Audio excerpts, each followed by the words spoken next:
Imhotep, que les bénédictions soient. Le culte vaudou éveille ou dérive spirituelle. Je suis Mario Soso, et dans cette vidéo, nous allons en parler. Bonjour. Bonjour, monsieur Mario. Comment vous allez bien? Ah, je vais divinement bien ou je vais vaudouinement bien. Vaudostiquement bien. Je vais vaudostiquement bien. Alors, on a toujours dit que avant que les choses ne soient, ces choses préexistaient avant leur existence. Parfait. Qu'en est-il de vaudou? Donc, on veut parler de la préexistence de vaudou. Alors, c'est vrai hein, que toute chose ou tout événement existentiel préexiste dans sa propre existence.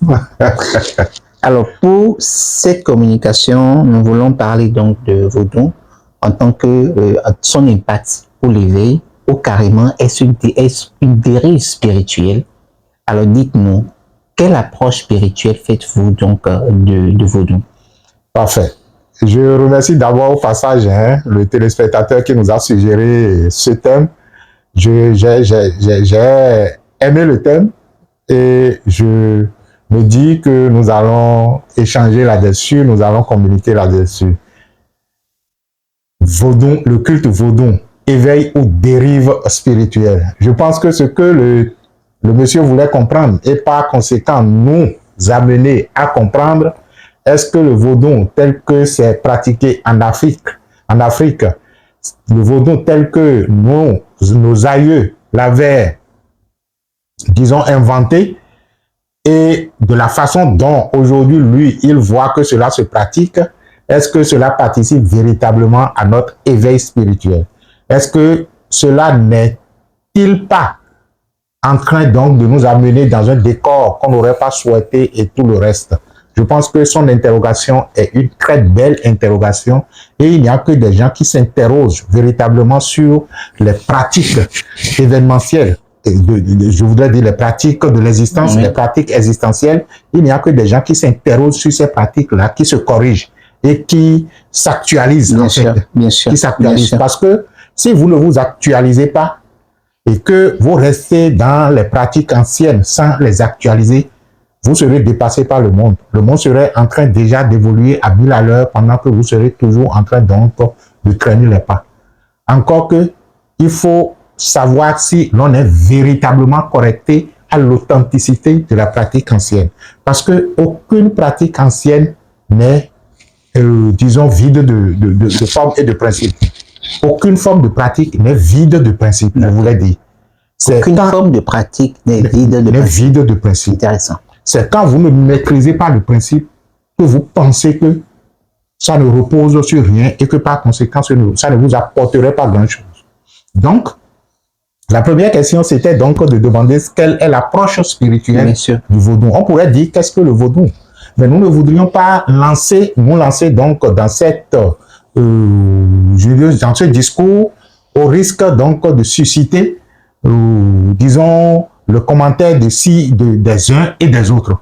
Que l'on veuille ou pas, il est reconnu sur la planète Terre aujourd'hui que la meilleure pratique spirituelle née de l'Afrique est le vaudou. Dans d'autres cieux, on pouvait l'appeler sous d'autres noms. Ici, dans la tradition de l'Afrique de l'Ouest ou bien dans la tradition du Bénin méridional et central peut-être, nous, on parle du vaudou. Et c'est exporté aujourd'hui au-delà des contrées de l'Afrique, de telle sorte que aujourd'hui, sur la planète Terre, quand on parle du vaudou, on sait d'où les regards sont tournés. C'est vers l'Afrique, c'est vers les pays dans lesquels les Africains ont été déportés, où ils ont conservé leurs pratiques ancestrales et tout le reste. Le vaudou. Culte d'éveil ou aliénation spirituelle. L'approche spirituelle que nous, on a du vaudou, c'est en fait que lorsque vous voyez une motte de terre devant vous et que l'Africain dit que cela représente son vaudou ou cela représente un vaudou l'un de ces vaudous. On parle également de fétiche, je ne sais pas. Je ne sais pas si ce n'est pas le fétiche, ce n'est pas le nom que les Européens ont collé à nos représentations divines pour peut-être pour diminuer leur valeur. Je ne sais pas quelle est la connotation, mais nous, on parle du vaudou. Lorsque vous voyez donc une mode de terre, lorsque vous voyez une grosse, une grotte, ou bien lorsque vous voyez un arbre, lorsque vous voyez un fleuve ou une rivière, et que pour l'Africain, il dit c'est un vaudou, cela dénote tout simplement que si c'est naturel, si c'est un événement naturel, c'est-à-dire quand je prends un cours d'eau par exemple, c'est un événement naturel. C'est un fait naturel.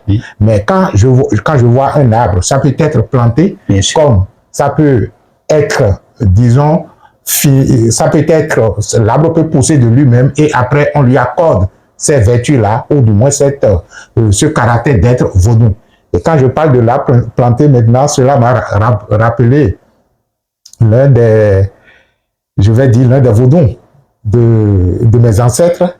Et la fois passée, quand j'étais au village, j'étais content de comprendre autrement. Cet arbre-là, c'est un arbre qui est devant, on pourrait dire devant notre concession familiale. Notre concession familiale, c'est-à-dire que la collectivité, lorsque on sort de la maison, l'arbre est là. Et c'est un arbre. Il faut que je demande véritablement maintenant que je commence par comprendre autrement les choses, l'histoire de l'arbre, tel qu'on me l'a expliqué, et un oncle ou bien un cousin était revenu là-dessus quand j'ai dit, tiens, cet arbre-là est encore debout ici avec des branches bien vertes et tout le reste. Il me rappelle ce qu'on nous avait dit quand on était enfant, que l'arbre, notre grand-papa, notre aïeux, l'a planté à l'envers. C'est-à-dire que quand il voulait planter l'arbre, c'était les trucs là, les branches. Je suppose qu'on prend un petit plan qu'on veut mettre sous terre. Au lieu de mettre le plan sous terre, les racines sous terre, c'est la partie qui reste à l'extérieur qu'il a mis sous terre et les racines étaient donc en l'air. Et c'est comme ça que l'arbre a été fétichisé. C'est comme ça que l'arbre a été rendu vaudou et il a poussé par les racines. Ça doit avoir un secret que je ne sais pas si ceux qui font office dedans aujourd'hui dans la famille maîtrisent le secret. Ah oui, c'est très bien. Bien sûr. Donc, c'est comme ça que lui, il a planté l'arbre en y mettant certainement d'autres incantations et d'autres, disons, potions et tout le reste.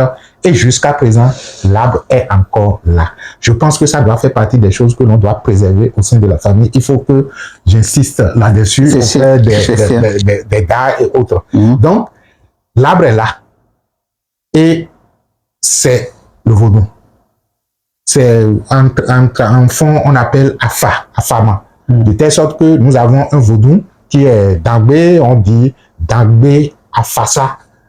Tu vois? Donc, là, il y avait une liaison entre le Dangbe, notre Dangbe là, et l'arbre Afala, parce que l'arbre est à côté même de là où on a érigé le Dangbe en question. Donc, dans beaucoup de familles, ces choses-là existent. Appelons à ceux qui ne s'occupent d'anglais, c'est le python. Oui, c'est le python qui fait office de divinité dans nos traditions. Donc, lorsque vous avez de ces représentations, c'est le vaudou. Et ce qu'il faut comprendre du point de vue spirituel, c'est que un vaudou, c'est en fait une représentation, c'est en fait un réceptacle. Aujourd'hui, nous fabriquons des vaudous partout. Même si vous avez une croix de Jésus, qui pour vous est une représentation d'une divinité pour vous, ou de votre Seigneur, c'est un vaudou. Un réceptacle. C'est un réceptacle pour vous, d'un principe donné pour vous. La croix sur laquelle il y a un monsieur qui est cloué s'appelle pour vous le Christ. Je ne sais pas. Ou bien c'est peut-être une image de lui ou d'elle que vous appelez la Vierge Marie. La Vierge Marie est une représentation. La Vierge Marie est un vaudou. Quand vous l'avez en représentation devant vous et vous allez vous agenouiller devant elle pour prier, vous avez un vaudou devant lequel vous allez prier. Je pense que quand on explique ça comme ça, terre à terre, nous savons tous que nous avons tous des vaudous que nous adorons, et c'est là où se trouve la différence entre un initié et un non-initié. Un initié n'adore pas un vaudou. Un initié travaille avec son vaudou, ou il invite son vaudou à travailler avec lui. Donc, le vaudou du point de vue principiel, le point de vue, je vais dire, représentation de divinité, est en fait le réceptacle d'un principe ou le réceptacle d'un agencement de principes. Le dernier vaudou que nous avons mis en place au sein de notre mouvement, c'est justement le vaudou lié à la solstice d'été. À la solstice d'été, bien sûr. Ça, c'est un il y avait déjà eu la justice divine. Oui, la justice divine est un vaudou domicilié, c'est-à-dire que ce n'est pas partagé. C'est pas partagé. Donc, le dernier vaudou qu'on a partagé avec vous, c'est le vaudou de solstice d'été, où nous avons la représentation donc de la fertilité et de la virilité. Nous avons la représentation de l'océan de vie et de lumière, et nous avons la représentation donc de Dieu Ré, qui est le Dieu soleil, le Dieu lumière. Oui. Cet agencement de principes que nous avons symbolisé dans une calebasse contenant du sable fait, de l'eau, de la pierre, on a expliqué suffisamment. Si vous êtes intéressé, vous pouvez toujours vous retrouver donc dans le groupe de la veillée spéciale où tout ça là a été suffisamment expliqué pour être compris. Donc, lorsque c'est fait comme ça, tel que ça a été fait au cours du rite de solstice d'été, et que vous mettez en place votre vaudou, vous avez un vaudou dont vous maîtrisez les principes. Vous avez un vaudou dont vous maîtrisez les interactions. Vous avez un vaudou dont vous avez la maîtrise de comment opérer avec lui. Par conséquent, dès que vous l'avez mis en place, vous avez créé une, disons, connexion. Vous avez créé une interaction entre vous et lui et entre en même temps tout l'univers entier. Parce que, justement, lorsque vous mettez en place un vaudou, le vaudou étant la représentation d'un principe ou la représentation d'un agencement de principes, les principes venant de l'univers ou de l'universel, le vaudou représente alors ce grand tout que vous ne pouvez cerner, mais dont vous avez la représentation. On dit généralement que la carte n'est pas le territoire, mais la carte permet d'avoir une perception du territoire. Moi, je suis d'un pays qu'on appelle le Bénin. De toutes les façons, j'ai pris corps dans un pays qu'on appelle le Bénin, où j'ai pris corps sur un continent qu'on appelle le continent noir, l'Afrique. Mais si l'Afrique n'a pas été dessinée, je ne pourrais jamais avoir une perspective de comment ce continent se présente. Mais la carte que j'ai devant moi ne représente nullement le continent, ou du moins n'est pas le continent, mais représente le continent. Donc, lorsque j'ai un vaudou, lorsque un vaudou a été ou est mis en place, c'est comme la carte d'un territoire. Le vaudou représente donc le principe universel que je ne peux cerner. Je ne peux pas me mettre à parcourir aujourd'hui tout le territoire de l'Afrique pour dire voilà comment ici là se présente, voilà ici là se présente, quel que soit le nombre de voyages que je veux faire dans tous les pays de l'Afrique, et ça, je parle de l'Afrique, et ce serait également dans tous les pays du monde, je ne peux aucunement cerner l'expérience physiquement réelle de ce qui se passe sur chaque parcelle du monde ou de l'Afrique. Et pourtant, je peux avoir la représentation de la planète Terre, je peux avoir la représentation de l'Afrique. Donc, le vaudou, du point de vue conceptuel, représente alors pour moi un principe universel que mon esprit humain ne peut pas cerner, mais mon esprit a besoin quand même d'une représentation pour se convaincre de la véracité du principe. Alors, informé du principe et de comment le principe opère, de comment le principe fonctionne, je peux décider de mettre en place une représentation du principe ou une représentation de l'agencement d'un certain nombre de principes en fonction, bien sûr, des objectifs que je veux atteindre. Alors ça me demande un peu une autre question. Souvent on attend dire le vaudou, on attend dire les vaudous. Vous pouvez apporter une nuance? Au fait, un vaudou a été toujours les vaudous. Parce que il serait difficile de faire opérationnaliser. Parce que en fait, il faut se rappeler que quel est l'objectif qui amène quelqu'un à ériger un vaudou? Quel est l'objectif qui amène nos aïeux à ériger un vaudou? Lorsque moi j'ai questionné, disons, je vais dire l'attitude ou le comportement de nos ancêtres, il nous a été dit que tel vaudou a été érigé parce qu'il y avait telle difficulté que tel aïeux n'arrivait pas à régler. Okay. Et c'est dans la recherche de la solution de cette difficulté-là qu'il est allé donc chercher quelle force, quel pouvoir surnaturel pourrait lui permettre de résoudre cela. Aujourd'hui, nous sommes toujours dans cette tendance-là. Et quelle que soit la religion à laquelle vous appartenez, lorsque ça vous dépasse, on a toujours tendance à se référer à ce incompréhensible qu'on ne peut comprendre, mais qu'on estime que ça peut nous aider à régler le problème. La seule chose ici en Afrique, c'est que les Africains sont tellement pragmatiques que, au lieu de rester dans la vapeur de l'esprit pour dire, bon, je veux régler si je veux régler, il veut voir quelque chose. Et ça, c'est un atout spirituel qu'il faut préserver en Afrique, s'il vous plaît. C'est un atout spirituel qu'il faut préserver. Le fait que nous voulons avoir quelque chose qui, en fait, nous donne l'assurance que nous sommes en contact avec l'au-delà. Alors, si vous me permettez, certains vous diront que pourquoi ériger un vaudou si Dieu a créé vaudou et pourquoi ne pas s'adresser directement à Dieu au lieu de s'adresser quel est le vaudou que Dieu a créé? Dites-moi. Je pourrais même dire quel est le Dieu que Dieu a créé. Dieu n'a créé aucun Dieu. La vie n'a créé aucun Dieu. Et c'est justement parce que la vie en tant qu'essence n'a créé aucun Dieu que nous avons la liberté d'en créer autant.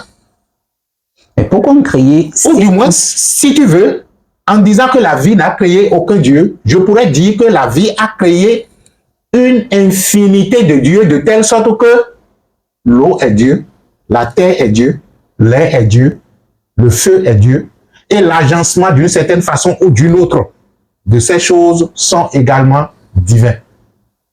Par conséquent, lorsque l'univers lui-même est déjà divin et que je prends une portion de l'univers que je dis que c'est Dieu, il en est absolument ainsi. Donc, le fait que nous, en Afrique, nous voulons avoir quelque chose de pragmatique sur lequel nos yeux vont se fixer est un atout spirituel. C'est ça qui amène l'aspect rituel de l'Afrique. Le rituel est une opération au cours de laquelle on met des choses sur des choses pour produire des résultats. C'est ça que les autres appellent la magie. Vous voyez? Donc, le vaudou en soi est une expression naturelle de la divinité suprême. Parce que sans que nous, on ne vienne dire c'est un vaudou, ça a été déjà un vaudou aux yeux de la nature parce que pour la vie, tout est divin.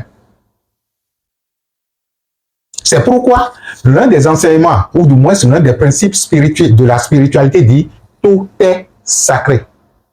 La forêt était déjà sacrée avant que la communauté ne la sacralise. Et pendant que la communauté a rendu sacrée la forêt était préservée.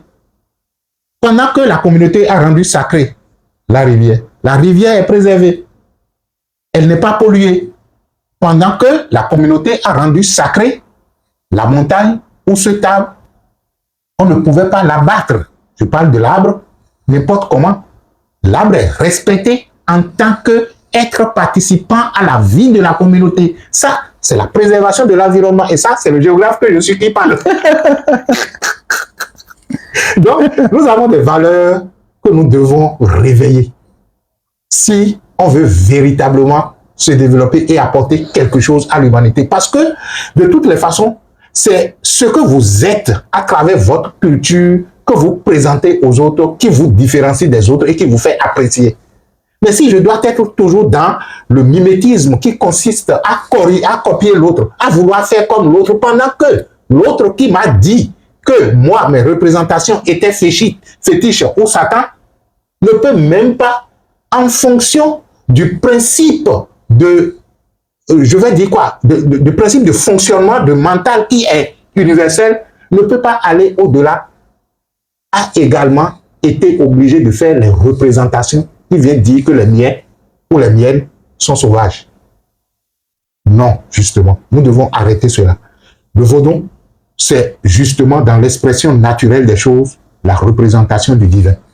Alors, si on fait une petite comparaison, on retrouve encore aussi la même chose autrement. Regardez aujourd'hui, on dit de ne pas faire des morts de terre, bon, quand dans la religion chrétienne, de ne pas faire des morts de terre, oui, prier, mais dans le principe, tout à l'heure, vous dites que c'est un réceptacle où on conscientise là une présence. Mais aujourd'hui, pour prier au niveau donc de la religion chrétienne, pour prier, on sait que le lieu de l'église, tout à fait, symbolise ce lieu sacré, il y a une présence. L'église en elle-même, ou du moins sur l'autel de l'église, est le vaudou de... Et tout le monde a une conscience que là, c'est un moment sacré. Parfait. N'est-ce pas la même chose? Il y a le Saint-Sacrement, qui est un vaudou. Donc, au sein de l'église même, là, il y a une diversité déjà de vaudou, dont tout concourt au même objectif. Être en contact avec le suprême à travers ses représentations pour me connecter au suprême dont c'est-à-dire que je ne peux pas percevoir.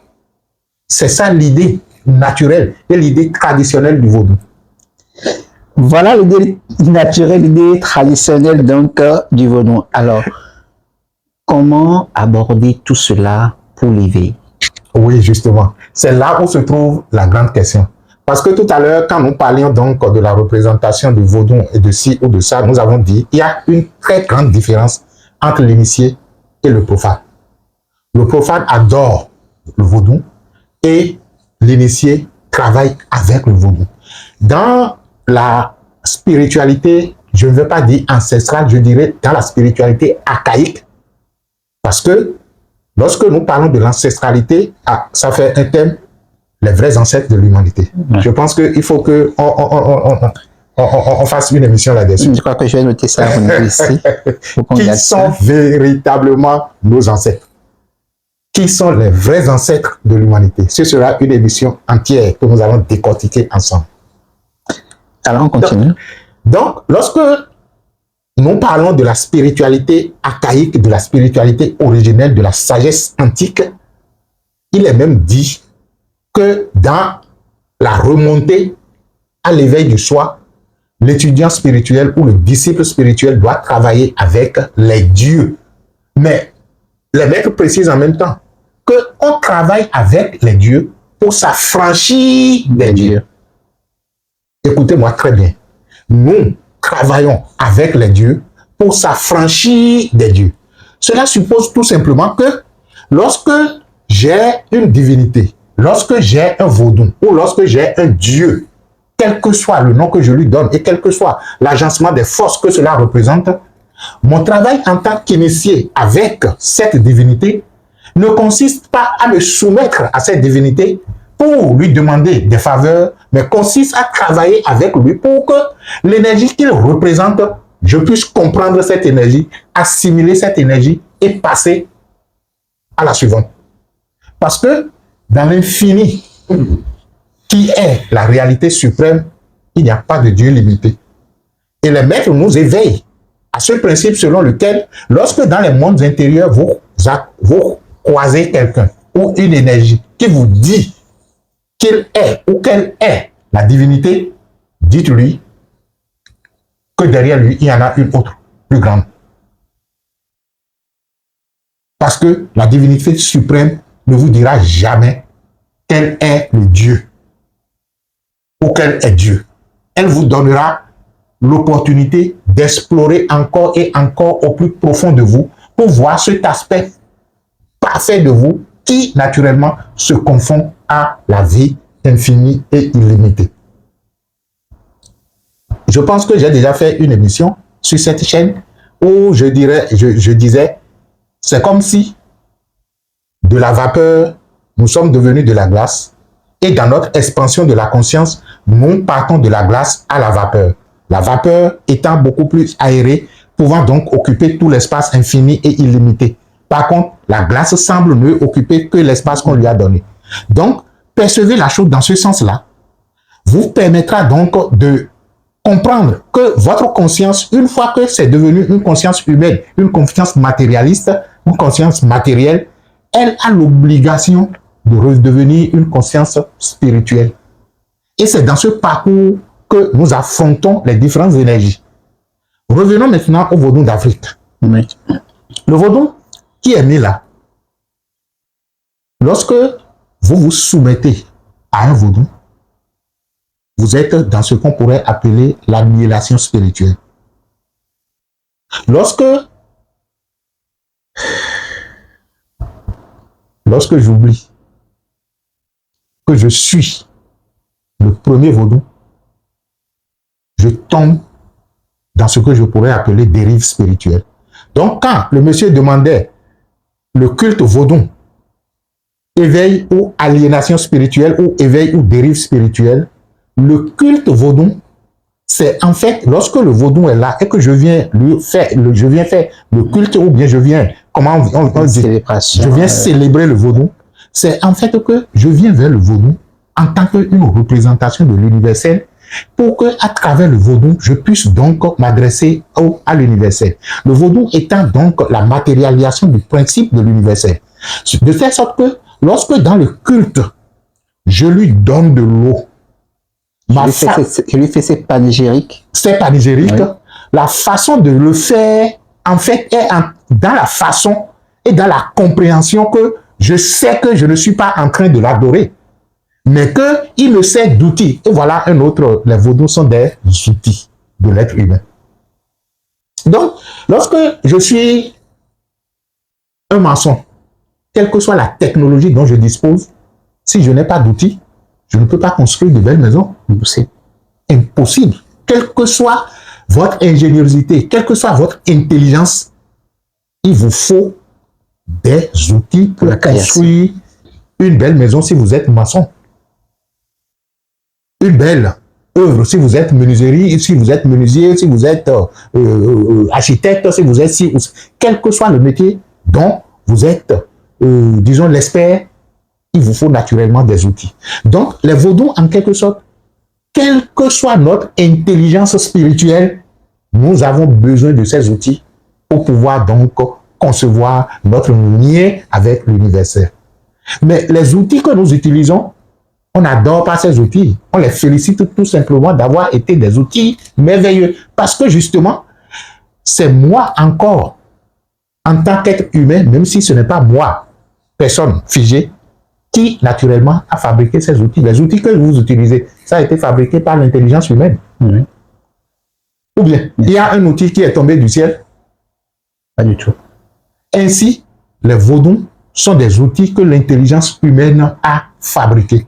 Je rends hommage aux outils compte tenu de la qualité, de leur qualité, de la valeur qu'ils représentent. Et par travers ces outils, je peux construire de belles œuvres. On peut simplement aussi les indiquer comme des serviteurs.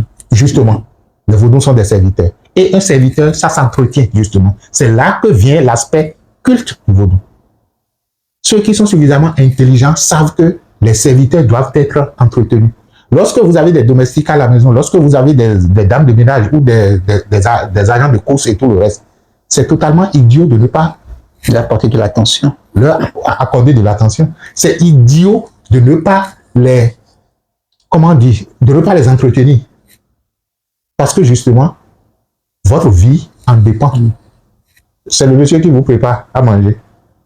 Et puisque vous lui payez peut-être 50 000 francs ou 60 000 francs, vous pensez que vous avez droit de vie et de tout. Le jour où il va s'énerver et il vous met un petit truc dans le repas. Alors, pour revenir. Pour être même autre chose là, il va juste vous provoquer une diarrhée d'abord pour voir ce que ça va faire. Non, je ne suis pas en train de vous prêter de mauvaises intentions, vous qui êtes cuisinier ou dame de maison. C'est pour dire tout simplement que, quel que soit ce que vous avez en termes de ressources matérielles, quelle que soit votre intelligence, nous avons besoin des outils. Nous avons besoin des outils et les vaudons jouent le même rôle. La mise en place des vaudons en Afrique répond à la logique selon laquelle je fais représenter les principes et lois de la nature. Mon esprit percevant pouvait donc se convaincre d'eux. Et le culte constitue donc l'entretien que nous apportons à ces outils, à ces représentations, pour pouvoir donc lier d'amitié avec eux. C'est ainsi qu'on vous dira, dans votre famille, que vous n'avez plus fait d'offrande à tel vaudou, et c'est pourquoi il y a telle ou telle chose, parce que vous êtes en train de rompre l'amitié. Il y a, je pourrais dire, sans protocole préalable. Sans protocole préalable. C'est bien que dans l'évolution du processus, c'est pourquoi j'ai aimé l'un des rituels de Rafeza 2023 qui est la libération des ancêtres. Parce qu'un ancêtre qui a mis en place un vaudou à une époque donnée, dans un contexte donné, l'a mis en fonction des perspectives que lui, il s'est créé.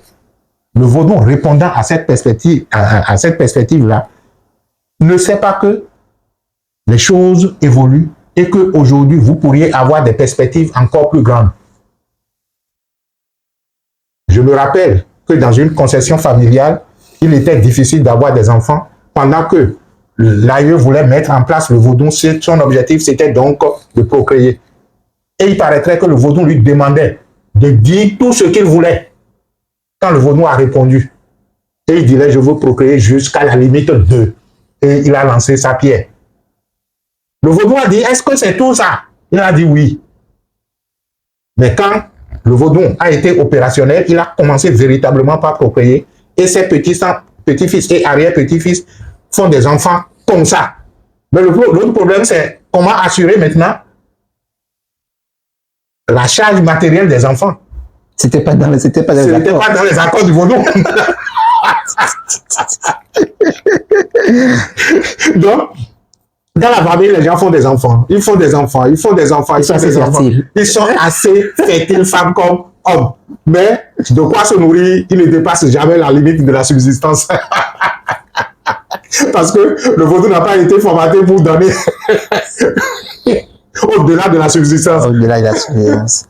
Alors, d'aucuns diront que à faire beaucoup de vaudou, vu que nos besoins évoluent, regardez par rapport à l'exemple que vous avez donné, est-ce que on se dirait, mais est-ce qu'il n'y aura pas finalement pas trop de vaudou disponibles? Non, je pense que je sais de quoi tu parles et moi, ça me fait rire souvent que sur nos terres, je parle surtout du Bénin, que des gens ne peuvent pas vivre une semaine ou un mois sans apporter de nouveaux vaudous ou de nouveaux gris-gris, je voulais appeler dans leur concession.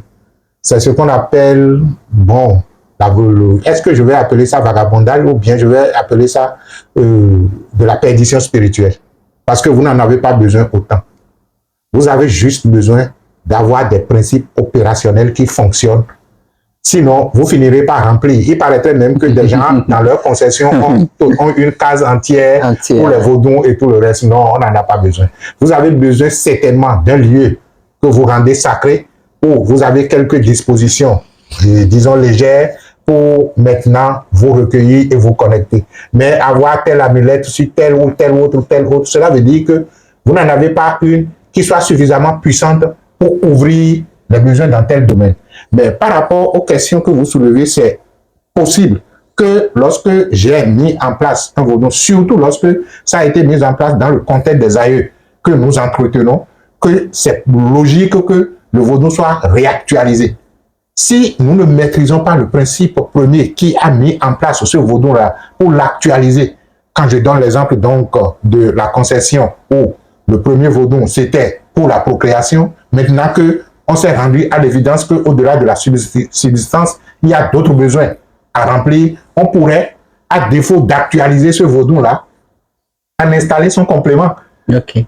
Pour que les deux se regardant puissent donc dire, bon, moi je suis en train de produire tel résultat pendant que toi tu es en train de produire tel résultat pour l'équilibre. C'est une façon de parler. Okay. C'est juste dire que les vaudous si ce n'est pas de vous que vous l'avez mis en place, ils doivent être actualisés. Et le culte vaudou, lorsque cela participe à l'éveil, cela s'inscrit dans la logique que je connais le fondement de ce vaudou-là. Je connais le principe qui a mis en place ce vaudou. Et lorsque je l'entretiens, je sais quel entretien je suis en train de lui apporter pour avoir tel ou tel résultat ou pour m'éveiller à ce pouvoir intérieur qui a permis à mes aïeux non seulement de le mettre en place, mais de leur présenter une nouvelle perspective d'épanouissement et d'évolution spirituelle. Je ne sais pas si on se comprend suffisamment. C'est-à-dire ceci. Nos aïeux ont mis en place des vaudous dans des contextes et à des périodes données. Suivant leur perspective, les vaudous ont été rendus opérationnels. Puisque c'est à partir de notre perception que l'opérationnalisation du vaudou va travailler pour nous et pour notre collectivité, il est normal que lorsque de nouvelles perspectives s'ouvrent, qu'on vienne présenter en fonction donc du fait que je maîtrise le principe. Est-ce que je vais dire réactiver ou bien réorienter les énergies, je ne sais pas, mais de toutes les façons, il faut libérer encore plus d'espace pour permettre au vaudou d'être opérationnel dans une nouvelle dimension, dans un nouveau champ d'action, je voulais dire.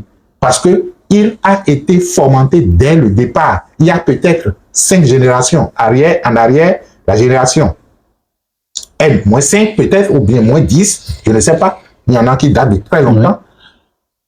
Pour que cela comprenne que nous avons de nouvelles perspectives que nous voulons rendre. Et c'est pourquoi je disais, le rituel de la libération des ancêtres est un rituel fort et très important. S'il y a des gens qui, jusqu'à présent, ne l'ont pas encore suffisamment réussi, nous, on a des services, on a proposé maintenant des services qui peuvent vous permettre de vous faire des méditations guidées, de faire des rituels avec vous, en fonction donc de vos besoins pour vous permettre de réussir ces rituels-là et de vivre véritablement l'expérience de la libération de vos ancêtres ou de la libération des cultes ou je voudrais dire, des vaudous de nos ancêtres. Donc, le culte, comme le monsieur l'a dit, il faut que je réponde à la question. Le culte participe à l'éveil lorsque je sais que pendant que je suis en train de vivifier le vaudou, pendant que je suis en train de donner à manger, comme on le dit traditionnellement dans nos langues, au vaudou, que cela symbolise telle ou telle chose. Et au-delà donc des symboles, que ma conscience capte le principe en action, la force en action. Et dites-vous que la force que vous activez dans le vaudou, ou le principe que vous activez dans le vaudou, c'est justement en vous que cela s'active. Il faudrait comprendre cela. Parce que si l'homme n'était pas le premier vaudou, il ne pourra pas en fabriquer d'autres. Donc, j'ai l'habitude de dire, je suis le vaudou. Le premier vaudou. Et j'ai fabriqué des vaudous à travers lesquels le vaudou que je suis se rend opérationnel. C'est ça en fait. Puisque je veux agir dans un monde existentiel, j'ai besoin des éléments de l'existence qui représentent des principes en moi pour que, à travers ces principes, je puisse être opérationnel dans le monde de l'existence. Pratiquer ainsi le culte vaudou vous libère. Le culte vaudou vous fait transcender la matière. Le culte vaudou vous éveille à vous-même. Le culte vaudou vous éveille au premier vaudou que vous êtes avant de pouvoir mettre en place les vaudous de l'Afrique. Disons que ça ne vous met pas à genoux devant la divinité. Pas du tout. Si vous vous mettez à genoux, ce n'est pas pour véritablement être à genoux. C'est peut-être pas le symbole de se mettre à genoux qui vous permet donc de vous, c'est-à-dire de faire preuve d'humilité. En fait, ça ne met pas en cause votre souveraineté intérieure. Pas du tout. Okay. Donc, un culte vaudou qui remet en cause votre souveraineté spirituelle est une dérive, comme le monsieur l'a dit, c'est une aliénation spirituelle. Un culte vaudou qui, en fait, n'est inspiré que parce que, bon, je veux manger, parce que j'ai faim, parce que je veux nourrir, disons, ma famille, ainsi de suite, c'est de l'aliénation spirituelle. Mais un culte vaudou qui, à la suite, distribue des repas et qui, à travers cette distribution, se dit, c'est parce que j'en ai que je suis en train d'offrir, vous met en contact avec l'abondance. C'est comme les salades, on vous demande de faire. Oui. Même dans les églises, les gens font des messes et ils donnent à manger aux gens et tout le reste. Et pourquoi on va nous interdire que lorsque on se retrouve autour de nos vedoux, qu'on puisse donc faire ce sacrifice-là et que, bon, il y a des vaudons qui sont très efficaces et qui n'ont même pas besoin du sang d'un animal. Mais si ça a été conçu pour pouvoir se nourrir du sang d'un animal, ça a été la façon dont cela a été conçu. Mais cela ne veut pas dire que c'est une obligation. La fois passée, je discutais avec l'un des anciens étudiants du maître Gosson, qui aujourd'hui est au Rounon, et il me dit que, en fait, ce que lui, il a décidé de promouvoir, c'est d'être Rounon sans effusion de sang d'animaux. C'est-à-dire qu'il est Rounon, mais dans cette pratique, il n'y a pas qu'il tue un animal. Le sang d'aucun animal ne coule. Et qu'il a fait en sorte que, lors de ces initiations, même dans les couvents, que ça s'est passé ainsi. Et j'ai dit, waouh, là, vous avez pris un principe de l'école que vous êtes en train donc de perpétuer. Je vous remercie pour ça, c'est bien génial. Bien sûr. Alors, à vous entendre, on remarque qu'il y a une grande différence entre culte et adoration, adoration des vaudous. Parfait, justement. Le culte n'a jamais été synonyme d'adoration. Le culte, c'est l'ensemble des exercices et des pratiques à travers lesquels je nourris ou j'entretiens mon vaudou.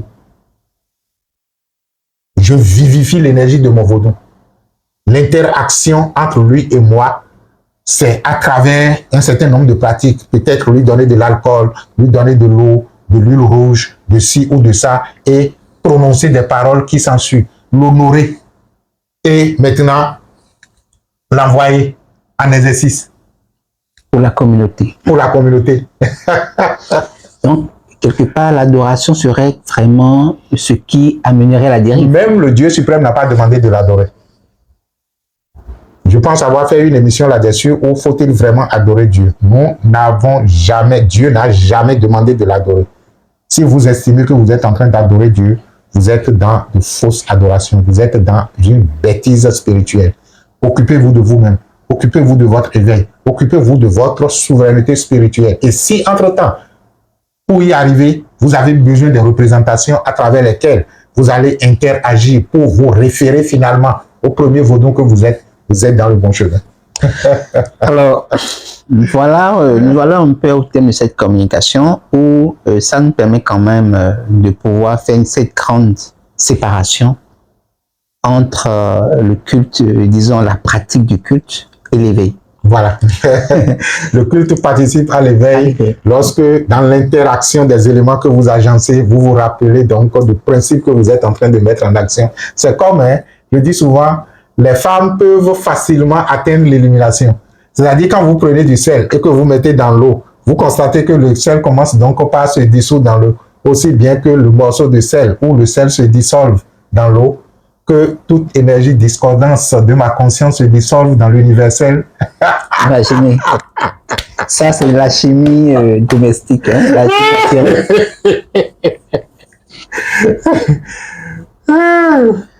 Merci à vous et c'est intéressant d'être avec vous et je remercie encore une fois le monsieur qui nous a suggéré le thème. Nous sommes contents de votre questionnement, de votre analyse et je pense que cette émission vous a apporté ce que vous voulez. Nous continuons le chemin ensemble et à la fin de notre incarnation, on sera heureux d'avoir participé à cette ascension collective. Je vous demande donc de liker, de partager, de vous abonner si ce n'est pas encore fait, afin que nous puissions agrandir cette communauté. Pour l'instant, je vous dis merci et vous invite donc au prochain rendez-vous. Merci. Que les bénédictions soient.